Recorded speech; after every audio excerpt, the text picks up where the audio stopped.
What's up guys, I'm Phoenix Master 1 and welcome to my builds guide and refined review of Legendary Alm, Naga, and Summer Laegjarn. So Legendary Alm becomes a top tier archer yet again with this weapon refine and remix. He's easily one of the best tank busters now because of his refine. So with this refine he can now get plus in attack and speed in combat, which can definitely bring him up to the speed with the current offenses of many of the archers. And he can deal true damage based on 25% of foes' defense. So the more bulkier foes that he's going to be facing, the more true damage he's going to be doing, and that is always good for tank busting. He also has Null Guard effect, which allows him to trigger Lunar Flash 2 on the second hit, which is really good for dealing with a lot of the foes. And he can also get Wind Sweep effect if it's got 5 more speed than the opponent. So the Wind Sweep effect is going to be allowing you to take out a lot of foes, especially the physical tanks. But unfortunately, dragons who are going to be running the distant counter seal, which we also have in this update itself, he's not going to be able to kill them that easily because he is not going to be having much of a resistance and his Wind Sweep is not going to be active against those dragons. And there's also Ascended Fjorm who does have Null Counter Disrupt in her weapon. So you have to watch out for those foes, but pretty much any other tank, he's going to be doing a lot of damage to them, if not just outright killing them, because Lunar Flash 2 becomes a better Deadeye after his remix. So Lunar Flash was a pretty nice special with scaled off base of his speed and can also cut through the defense of the opponents, but unfortunately damage reduction stopped it in its tracks. But not anymore, because now he has the Deadeye effect in his special. So even if some far safe tank is going to be running Hardy Fighter and Deflect Missile, Legendary Alm is able to bust right through them because Hardy Fighter is not a problem when you trigger Lunar Flash on the second hit, and Deflect Missile can already stop this kind of damage reduction. So Legendary Alm becomes a really powerful tank buster, especially when you pair him up with units like Bright Katria who can provide him with the Brave effect, and that is where he can really shine in Aether Raids defense and Summoner Duels. He can also work well in Arena, but he's not the highest scoring unit there. And there's always going to be dragons now which can stop him with the distant counter seal now, which can be annoying. But still a pretty fantastic upgrade all in all, and I'm really happy as a Shadows of Valentia fan.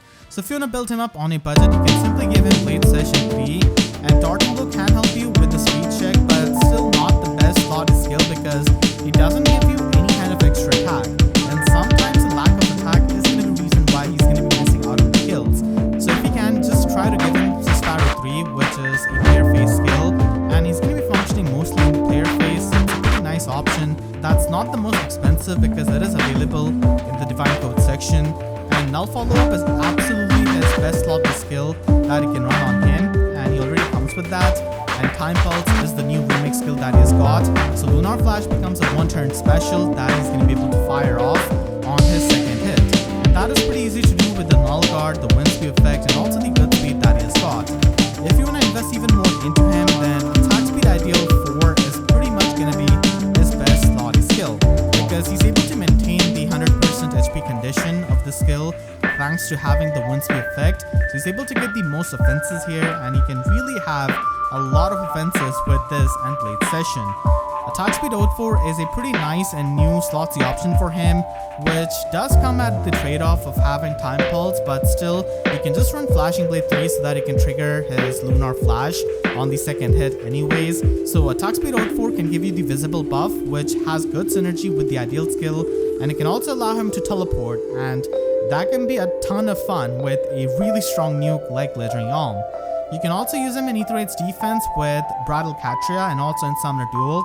And Attack Speed Unity becomes a pretty good option there because people are going to be using Tamari Dagger, Air for example, in Aether Raids offense, and in Summoner Duels there's always the debuffing skills present. So Unity skill is pretty good here for making him immune to those offensive debuffs. With Brattle Katria he can hit insanely hard here, and he's pretty much at the level of Ruler's Destruction with this kind of weapon refine in my opinion from the testing I've done. So absolutely amazing unit with Brattle Katria in these game modes. Despite being a pair up Legendary Hero, Legendary Alm was one of the first ones in that category, so he doesn't really score too high, even with his pair up dual effect. So he's only able to score 175 BST, but if you run the 300 passives, then he's able to score as a 180 BST unit, and that's pretty much the highest scoring that he can try and get with him, with the new Chill Defense Resistance 3, which is a 300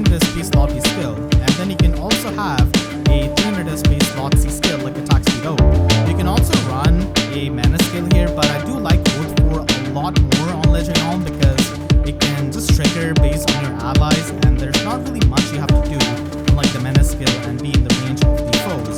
So I definitely prefer this, and you can run Flashing Blade with this kind of build, though I really would not recommend chasing after the tier 4 slot B skill. As of right now, unless you're a big fan of being competitive in Arena, and you really want to use your Legendary Alm at the max scoring. Summer Laegjarn takes a bit of inspiration from her original version's Weapon Refine and also the Weapon of Ascended Laegjarn. So now she is a pretty good offensive unit that can stack up a lot of attack and speed, and she of course has this dive bomb effect in her weapon. So with this refine, she's able to get +5 attack and speed in combat, and again she has got the dive bomb effect. But the HP threshold of this has become a bit better, so if she's just about 25% HP, then she's able to get this. She can get +5 attack and speed on top of it and get even more attack and speed depending on 40% of the total buffs on herself and the foe. The 40% part of this weapon can go up to 10, so she can pretty much get like +20 attack and speed if she is fully buffed up and all of the conditions are met with this kind of weapon. And finally, she's able to get player phase null follow up if she's got 10 more speed than the opponent. Now having 10 more speed might seem a bit daunting, but Laegjarn is not the slowest unit and she can stack up a lot of speed, so against most of the relevant threats, she's going to be able to get the null follow up rather easily, and she's going to be able to double attack them through their follow up negation with this kind of dive bomb effect. And getting null follow up in a refine is really good because range flyers don't really have too many inheritable options and definitely not null follow up. But you have to keep in mind that against units who have distant defense 4 or any kind of buff negation skill, or if they're running Hardy Fighter and Deflect Magic Sacred Seal, then she's not gonna be able to do that much damage to them, and she's gonna get walled in many of those situations against those far safe tanks. Also, the fact that her null follow-up is dependent on her speed rather than the buffs of herself and the opponent does make it a bit more consistent compared to Ascended Laegjarn and the null follow-up that she's able to get. Overall, Summer Laegjarn ends up becoming a pretty good offensive mage flyer, and we definitely have competition in that category with Summer Thor being recently released, and she can also provide a lot of support while also being offensive. Laegjarn's weapon refine might not seem the most insane, but keep in mind that she pretty much got a better refine than what Lewin got for his Forseti, because instead of having the attack speed debuff neutralization, Summer Laegjarn is able to get null follow-up in her weapon itself, and she also has access to Kanto, compared to Lewin, who needs to run null follow-up as his slot B skill. And Lewin is still pretty good in this day and age with his weapon refine. And a lot of people did end up getting the former version of Summer Laegjarn a couple of months ago, so for those people, this weapon refine is definitely pretty nice with the premium skill that they got. So if you want to build her up on a budget, then you can simply try and have her with Guard and Savage Blow. Guard ends up becoming a pretty nice budget skill because she does have this dive bomb effect, so it's a lot easier to keep the HP threshold of a skill like Guard in effect. And you can just run a player phase Sacred Seal like Blade Session so that she can maximize on her offenses. Most people got her as a Pharma Soul with these kinds of premium skills. I have literally the same build on my Pharma Laegjarn as well. So with attack speed catch 4, the Fortress skill, the rain skill, all of that does synergize pretty well with the dive bomb effect and the weapon refine that she has got. So her slot B is completely open to abuse Fortress with the dive bomb effect, and now she's just even more offensive. Speed resistance rain is also really helpful, trying to meet the check of the null follow up. But in my opinion, if you want to invest even more heavily into her, then attack speed Oath 4 is going to be a pretty nice option because Laegjarn does work on her own buffs with her weapon, and being able to teleport is going to be pretty helpful, even though it kind of just eats up your counter movement. So attack speed Oath 4 being a new skill is a pretty good option for her, and attack speed Unity is also a slotty option if you don't really end up getting attack speed catch 4 on her Pharma Soul. She can be worked out in Aether Raids defense as well because of the dive bomb effect. Unfortunately, she's not going to be having the weapon strangle advantage against Ascended Idun and Brave Hector, but still she's going to be a strong unit with Brattle Katria being able to quad attack instantly, which can kill a lot of tanks. But keep in mind that if they run Deflect Magic or if they're running Distant Defense 4, then this is going to be a bit annoying. You can also try and run Guard as her slot B instead of running the Trace skill. The Trace skill can give you extra damage with its debuffs, but the Guard skill can help your team because even if she does not kill an opponent, she's not going to be charging up their special if they're running something like Hardy Fighter or if they're Ascended Fiarm and they don't really have the Breath skill. then she's going to be able to leave someone like Ascended Fiorm vulnerable for the next nuke on your team. So I do like Guard for Aether Raids defense just as a tech option against the tanks, because you can have the strongest nukes, but if you're going to be facing a well-supported safe tank team, then often that's not going to be enough, even with someone like Laegjarn. So a Guard is pretty much one of the ways of annoying them, and Speed Resistance Hold is a premium skill. You can just run Speed Resistance Rain as well if you have it, but the Hold skill does have more range, so it can help you get the debuffs for a team as well. And you can simply run Blade Session, so she's going to be having an easier time in the light and dark season because there's no Elamine, and you can easily run Bridal Katria. Medius is also going to be there providing the visible buffs, and people usually do run buffs in the light season because of Peony, so she's able to get her weapons effect pretty easily to stack up a lot of attack and speed. And finally, she could be running Arena at max investment with Beedwolf Flying 4. As it is, you're not going to be able to run a Trace skill if you're going to be optimizing her for the scoring. So if you're going to be doing that, then the Oath 4 skill is a pretty nice option for teleportation. Naga gets her long-awaited remix and refine, which makes her into a much better support unit and also improves her combat significantly. So now with this refine, Naga can provide +3 to all of these stats in combat to her dragon allies and any kind of ally who has got effective against dragon's effect in 4 spaces. So the range is quite huge of this skill, and it's quite easy to get the effective against dragon with her own Divine Fang. So this provides a nice way of supporting her allies without really doing much. She can get more stats in combat depending on the dragon allies and allies with effective against dragons in 4 spaces, and this can go up to all the way to +9. She can also get +4 to all of her stats on top of it, so she can pretty much get +13 to all of her stats if all of the conditions are met.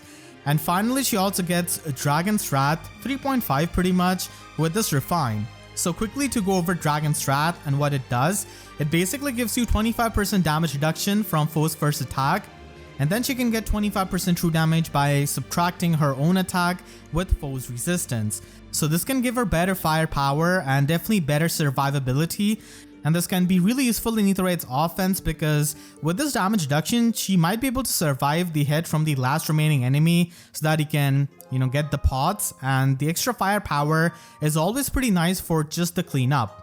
She also gets a remix to her Divine Fang Plus.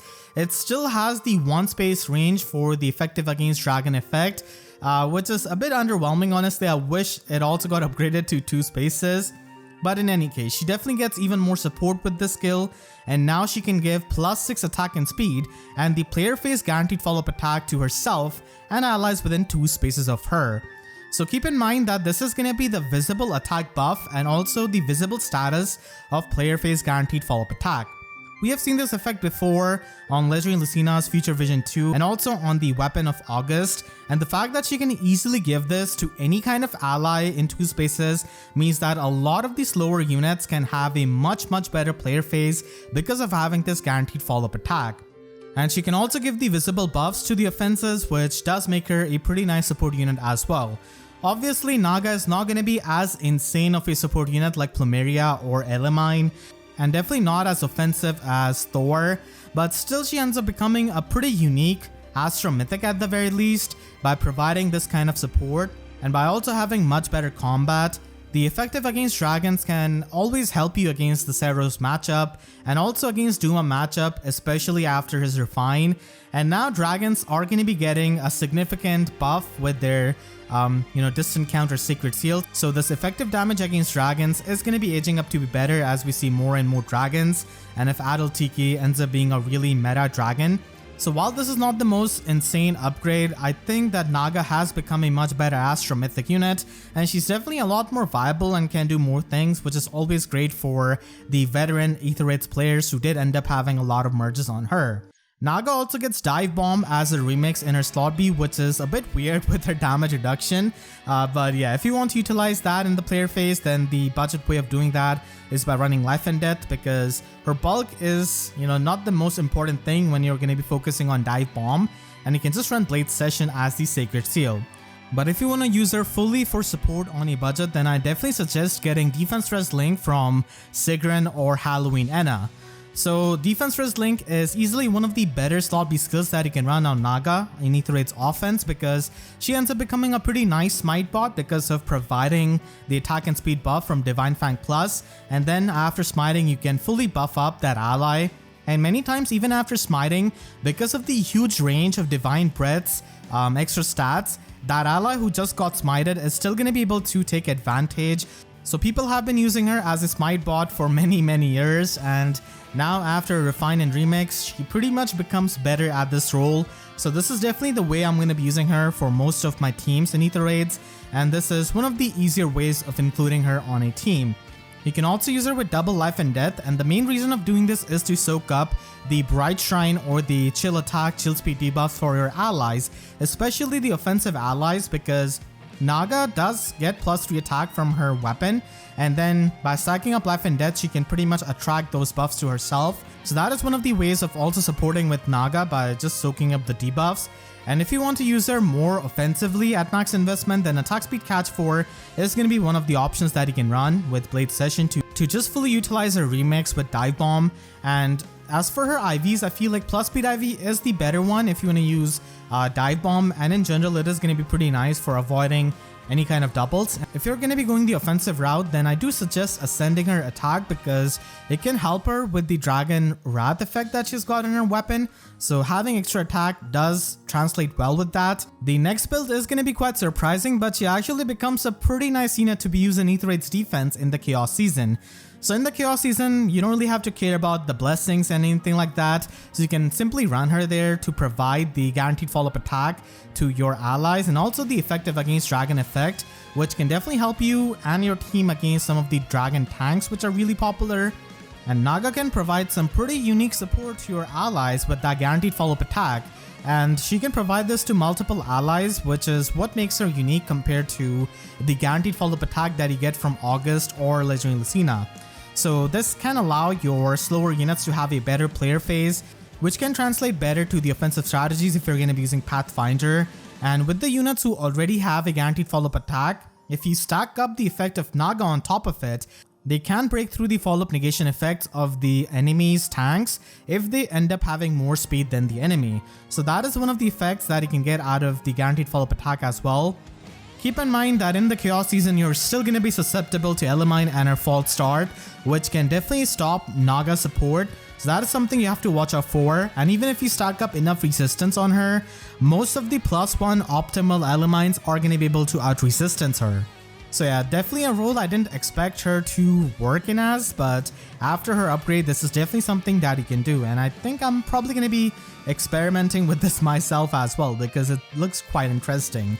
You can also use her in Summoner Duels for the guaranteed follow-up attack, and keep in mind that she can give this guaranteed follow-up attack to multiple allies, so I think that I'm probably going to be using this in Summoner Duels S, where I can use a bunch of slow units and just have better player face with them. And keep in mind that she is a Book 3 unit, so you can actually use her in Book 3 and prior metagame in the regular Summoner Duels, and if you're trying to max out favor level on one of these slower units, then her effect can actually be pretty helpful, because many of the earlier weapon refines and many of the refines in general don't really give any kind of player phase to many units. Leon, for example, only has quicker pose in the enemy phase, so having that guaranteed follow-up attack on Leon makes his player phase much better, and he can actually get the kills a lot easily with this effect with Naga. So if you're going to be using her as a support unit, then you should be going the extra mile to get more out of her as a support unit, and in that case you can try and have the HP boon on her, and by running Sudden Panic on her. So that can help you quite a lot, especially with the super boon on the HP that Naga has got. So you can run this in Summoner Duels if you can by stacking up HP. And this can also be useful in Pawns of Loki actually, because she's also a pretty solid support unit there, and just stacking up her HP is going to be helping you. You can also use her in Aether Raids Chaos as a combat unit herself. Again, this looks like a bit of a weird build and looks kind of goofy on Naga, who does have 30 base attack. But keep in mind that she can get +13 to all of her stats now, and also has the Dragon's Wrath effect, which makes her combat a lot better. So you can just stack up the damage reduction with Dragon Wall, and you also have access to the Distant Counter Sacred Seal. So you don't really have to commit too much to the distant counter in this slot, and you can simply run attack speed unity to get rid of the offensive debuffs and just deal with them in a way. So this can allow her to just function much better in combat, and something like this could work in the Chaos season with a bit of support from maybe Muspel or like Summer Thor, regular Thor, or even with Elimine. So all of those are possible, and Fallen Lilith can also give you the null follow-up, which can just make her into a better combat unit. So something like this is possible, and can also be possible in the Astra season when she is a bonus unit. So if you have a highly invested Naga and if you finally want to use her in combat, then after this refine, you can absolutely try and do that.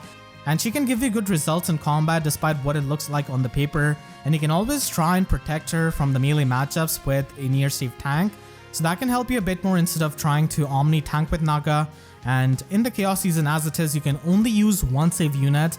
So in that case, if you're a big Naga fan, it can work out. You can also use her in Arena, and now actually she is gonna be a much better scoring mythic unit than she ever was, because she has got access to 2 300 SP skills with Chill Defense Res 3 and Distant Counter Sacred Seal, which is actually the first 300 SP Sacred Seal. So with this, Naga can basically score as a 185 BST unit, which is definitely pretty nice, especially with the support that she can provide you. And the effective against dragons is always going to be helping you in Arena, and Blue Flame is pretty much her only premium option that you can run. Rally Defense Res Plus is going to be the best assist for her because she can buff up the attack and speed with her Divine Fang Plus. For the final build, it does require one of the rare skills in Still Water, and this can provide some extra support opportunities for Naga by being able to run Sabotage Attack with the Phantom Resistance Sacred Seal, so you can provide even more support to your allies, especially the long range support in Aether Raids offense and also in Summoner Duels. I'm going to be covering the rest of the refines in the next video after this, so be sure to check that out. The link to it is going to be in the description and pinned comment, and make sure to share this video with your friends if they're trying to build up any of these units. I definitely went over a lot of the options, and if you enjoyed this video, then make sure to leave a like and a comment, helps tremendously. And if you really enjoyed, you could always support me directly by using super thanks or by becoming a YouTube member. And for more FEH videos, make sure to subscribe and hit the notification bell, because YouTube sub boxes are about as functional as plus 10 Brave Hector against Legendary Alm after his remix. So that's it, I'll see you guys next time. Thank you so much for watching and have a great day.